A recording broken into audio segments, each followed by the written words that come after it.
Hi, everybody. Welcome to Tea Time with Amy and Bev. Good day Good again, day. our third time in a row. For the third time in a row. It's nice. There's always different things to talk about, I suppose. There's so much to talk about life. And one thing is just listening to other people's conversations. I was fortunate enough to go see my mom for her birthday and her 75th birthday on Mother's Day. So I was like, oh, yeah, I got to go to that one. so, um, and so I got to be around other family. And I gauge myself with the person I used to be.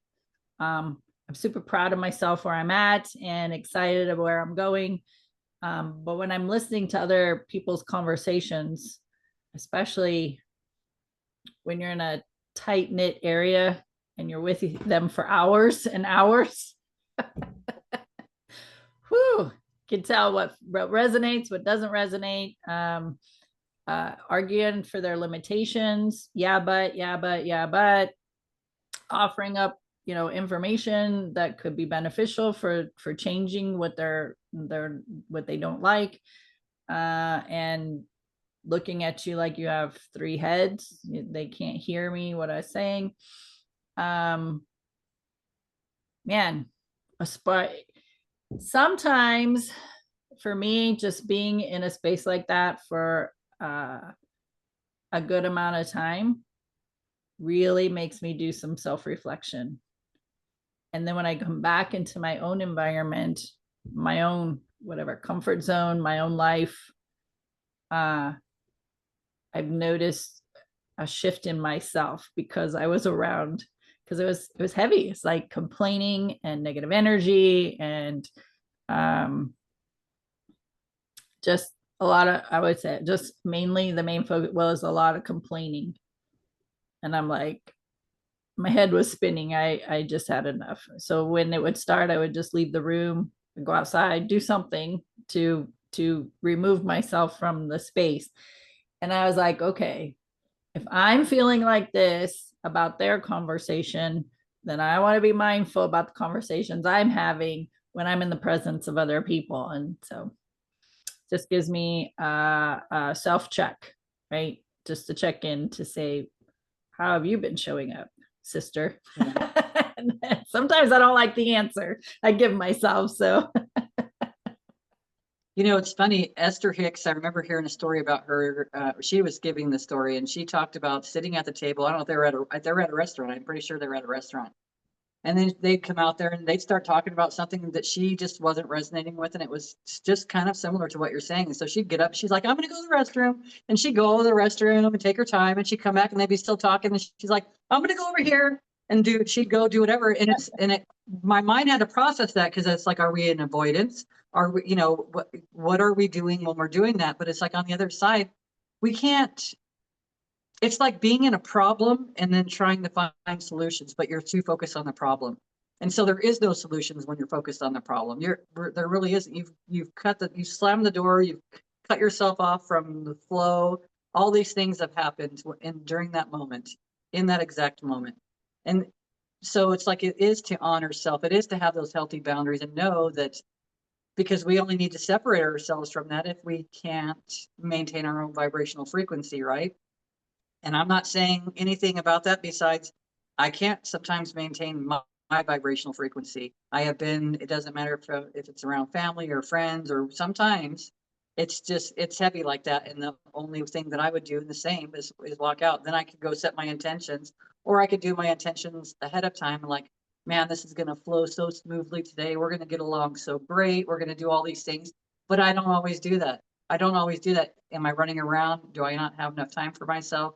Because in those moments, then I resort back to the autopilot. Now I'm just reacting or sometimes hopefully responding to all the things that's going on in front of me and reflecting and taking myself like Esther, stepping out of the space for a second, yeah, laughing and taking it lighter because it's really my peace, my heaven is so much more important than all that stuff. And that's something I've noticed recently is to be like, no, no, no, that's affecting my peace. That's affecting my heaven on earth right now.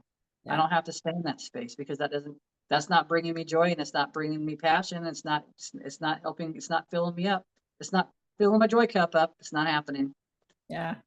I was writing it as you were saying it. I'm like, okay, is it avoidance or is it maintaining your energy?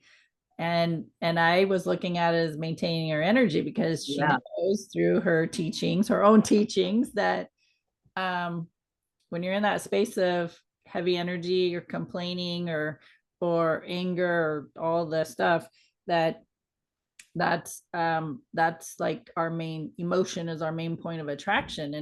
And Esther was like, nope, I'm keeping my vibration high because I want to attract good things to myself. uh, Yes. just having that reminder, right? That, you know what, let people be people. People are people and they're going to show up the way they know how to show up.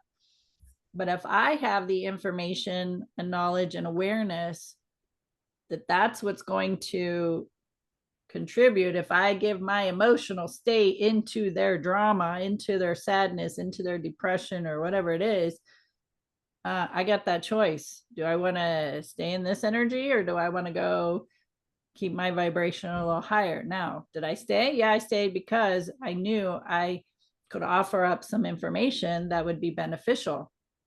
But that was on day one. On day two, I was like not saying as much because they weren't hearing me. They weren't being interested in what I was saying. So by the third day, I was just like, I'm not participating in this conversation. I need to go in a different direction while they sift in this and keep sifting in it. And I want to make sure that I keep my spirits up, because I know also that when I keep my energy up and maintaining my energy at the vibrational frequency that I would much rather enjoy, that also can contribute to and affect what those conversations are being had. It will affect that in a different, it'll help shift it and change it. But to sit there, could I do that while they're having those conversations? I could. um Still practicing though, right? So the practice for me is I need to remove myself, go shift and maintain myself, my energy, to help shift and change their energy. The option would be I could have sat there and just focused on love and sending that higher vibrational frequency into the room, into the space, to each one of them. But there was too much chatter, too much noise. And I was like, no, I got to remove myself. So it's on an individual basis, right? It's just what feels good to you and what works for you. Exactly. And sometimes the best thing is to separate, because then sometimes we can't separate our energies from their energies. Yeah. You know what I mean? And so a lot of things lately, emotions might come up, and I'm even going that route too. It's like, is this my energy? Just reminding myself, is this my energy? Because there's been a few times recently, even with my emotions, recognizing it's not my energy. Yeah. So it's for me at that time to find out what's the best way for me to pass that on. And even like energies, I noticed that even like with my grandkids staying the night and stuff like that, the first time they stayed the night, I picked up so much angst and energy, anxiousness, and all this stuff, all these emotions. And it's like, for me at that moment, and it's not all the time, I knew that I was taking energy off of him because I know how to process that energy. So I can help clear their energy, and not from a people pleasing, because he didn't know the difference. He just know that when he woke up the next morning, God, I slept so good. I feel so great. Like life is great Awesome. after I, stay up the night processing all these emotions that I'm picking up that aren't mine, and processing through all that stuff and giving it to God and transmuting it to love and light. Or I just transmute it to love and light because I've got what God within inside of me. So we do it together. Yeah. So it's like this whole process, but I'm learning all these things, right? It's just, but like you said, being in a group like that, I would find for me, I would have to step aside for right now.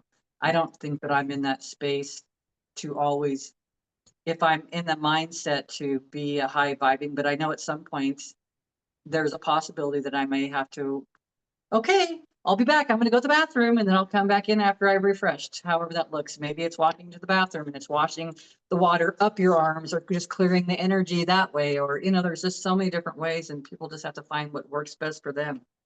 Yeah. Some people like to even do the dog shake thing. I think you brought that up, where they shake their whole body like a freaking dog because dogs will reset themselves doing the same exact thing. Yep. I had a conversation with a girl. She's very new to me, and but she's also new to like spirituality and energy and frequency and vibration and all the things, right? So she's aware of that stuff, mindset, emotional energy and all that. So we can have a conversation and she understands what I'm talking about. But this one day I went to hug her, and I like to hug heart to heart. I don't care who you are. I like to hug heart to heart now. And so she went to hug me the way the most used way of hugging is used, and I kind of guided her differently, and I said heart to heart, and she's like, oh yeah, I can't do that with everybody, so you're special. And she started going into the story, and I was like, what her concern was as she was talking was, if you hug heart to heart, you can take on somebody's negative energy. And I was like, then what you're telling me is you don't know how to maintain your own energy. And that heart to heart, maybe somebody needs that. And what if when you're hugging somebody heart to heart, you get to share that love with them instead of thinking you need to block them, right? Energetically block them. And so it was just an interesting conversation, but she was kind of standing strong in, no, there's only certain people I can hug heart to heart. And I was like, okay. So it just comes back to that mindset, like perspective. How are you viewing this? Because whatever you're going to give your focus to is what is going to be true for you. And she has every right to have that belief. And for me, her belief didn't feel good. I was like, that doesn't feel good to me, because I feel like anybody, even somebody who has some negative energy or heavy energy, they're somebody who would probably benefit from a heart to heart hug, to feel that love, to feel that connection. And who am I to deny that to them unless I don't know how to maintain myself? Yeah. But And I could just be in the vicinity of somebody, and if I'm not maintaining my energy, I'm going to pick up on their energy. So it doesn't, to me, it's like, that doesn't make sense. Like,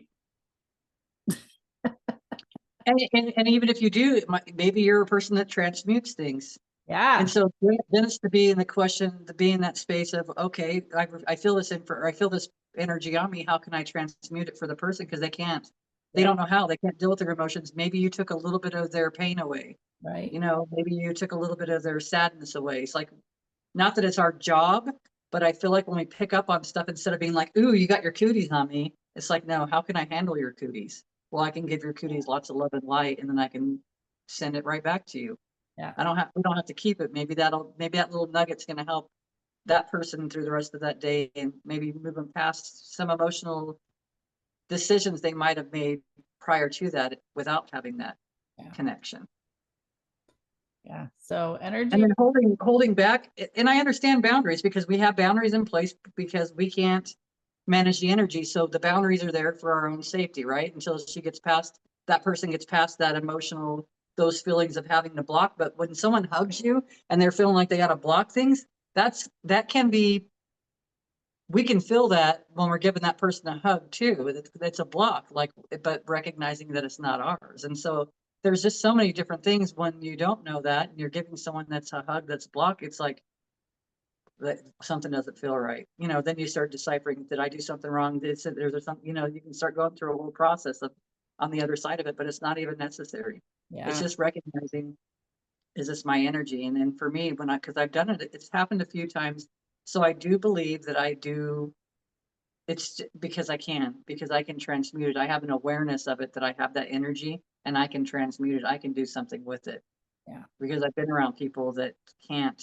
Like I've had clients leave, and it's like I might cry after they left because it was just because I could release that, because I could cry, because they were trying to hold it all in and they couldn't cry. I understand that.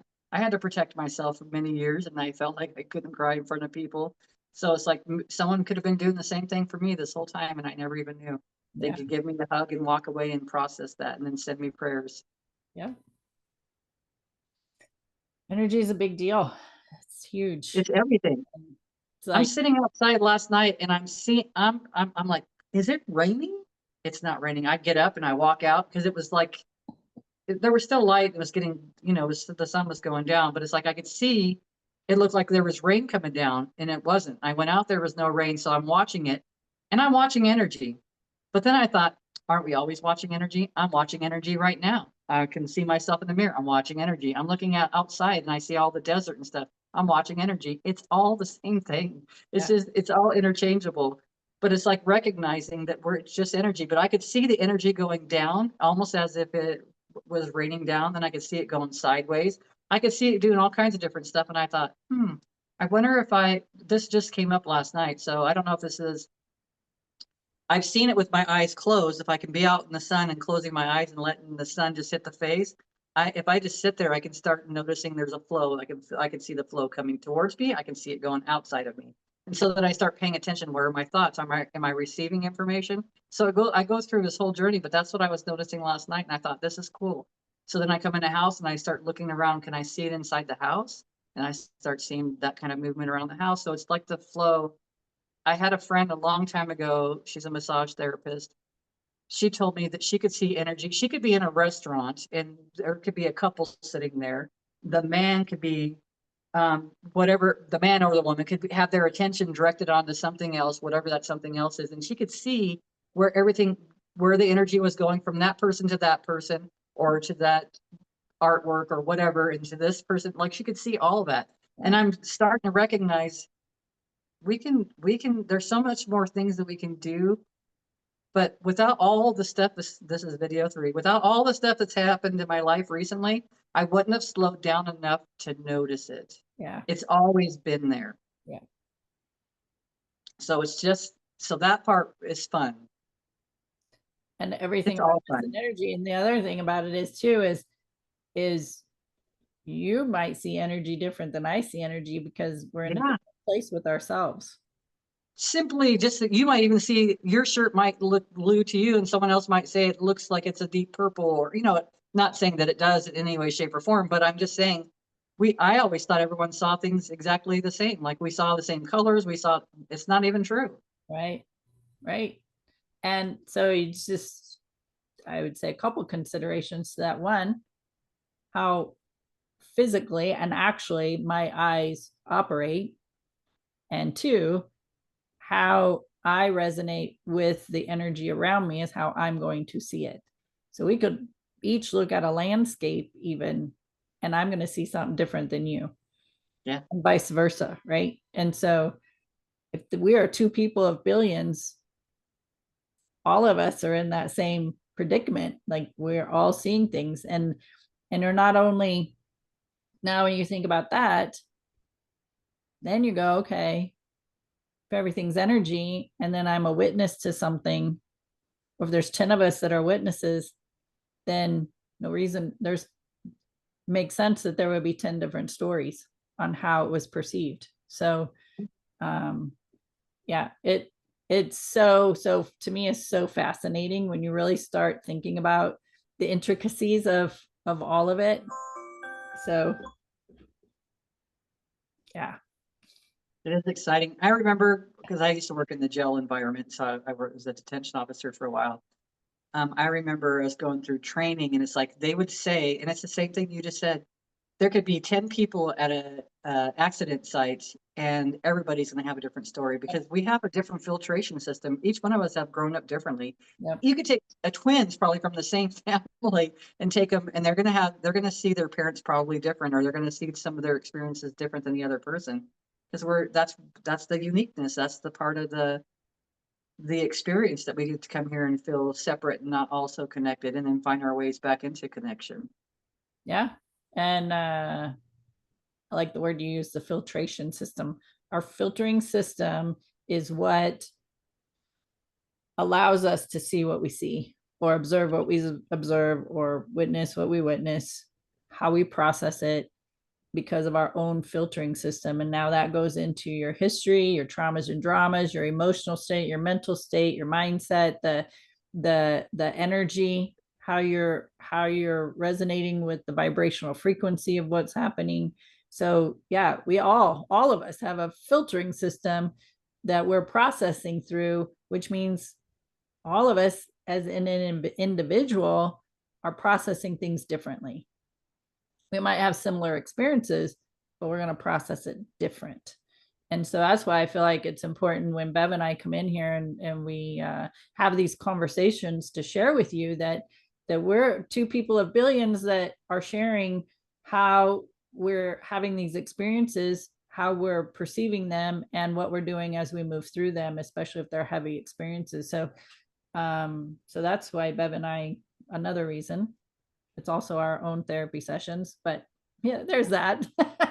that this is the way we want to share with the masses on what we are going through. So Yeah. And then I wanted to add to all that you added for what we're grabbing all of our tools from, our caretakers. Our caretakers did the best they could when they were raising us, but it's like they had their own emotional things. If I could use my mom as an example, if my mom felt like my dad was always cheating on her, there was that energy I'm going to pick up. It's not the stove is hot, don't touch it. It's because we would see that our parents would do these things, and then that was the reaction or the template they decided to use, their filtration system. We're using their filtration system with all the traumas. I keep thinking one thing that's set with me, or it really hit me hard, was, or not hard, but really brought to my light to my growth growing up, was my mom was 17. She was a child. God, when I think about me being 17 years old, what kind of a nurturing, loving person could I have possibly been? Because I was still a child. You know what I mean? When you're trying to escape your environment at whatever cost it is, and you bring a child in, and that now becomes your, I always say, your Rubik's Cube. The universe gave you a Rubik's Cube to keep you occupied, so you don't look outside of this. It's going to keep you busy all the time. You don't have time to go for spiritual growth because it doesn't exist. And now it's like, well, it does exist. Now you see parents and you see other people, they could be having their podcast, they could be doing meetings, and they'll have their children that will be active in that environment. They're moving around and what are their kids learning? A different way to handle things, because we're always learning. It wasn't one and done. We didn't learn, oh yeah, you just don't touch the stove and that's it. No, there's a million other things, but we had to go through the process.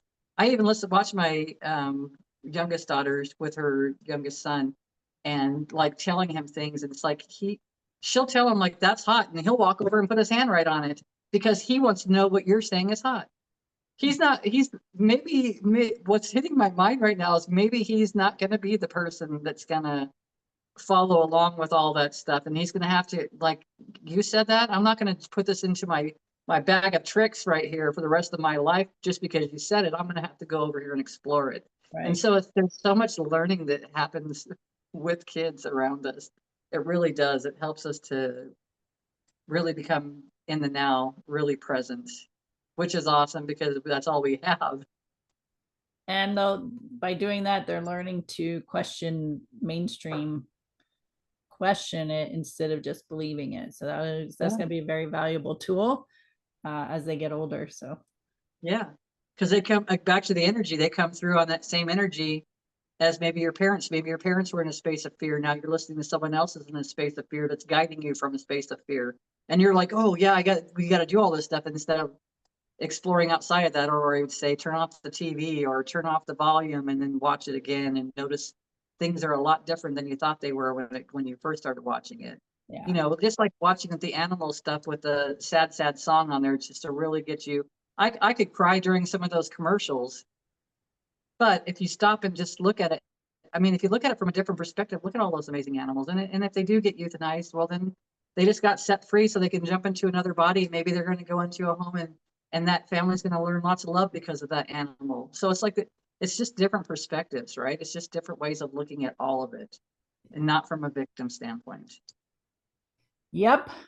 And here's where we want to move from, is being a victim to our circumstances to a student of our life. So be Yes. sure to go back and listen to this video so you can get some of that information and implement whatever resonates with you.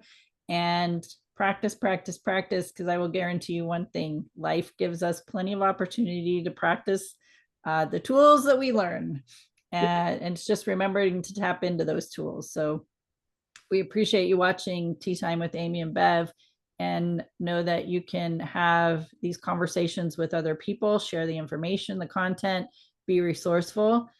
You can find us on social media and other platforms: Facebook, Instagram, iHeartRadio, Spreaker, Spotify, and share us, share books that you're reading, share influencers that you're listening to, with your friends, family, and coworkers, and anybody else you can think of. So, because out of the many people on this planet, there are a lot of people, even myself still included, who are seeking information to find or be lighter in life and embrace it more with the joys instead of the heaviness.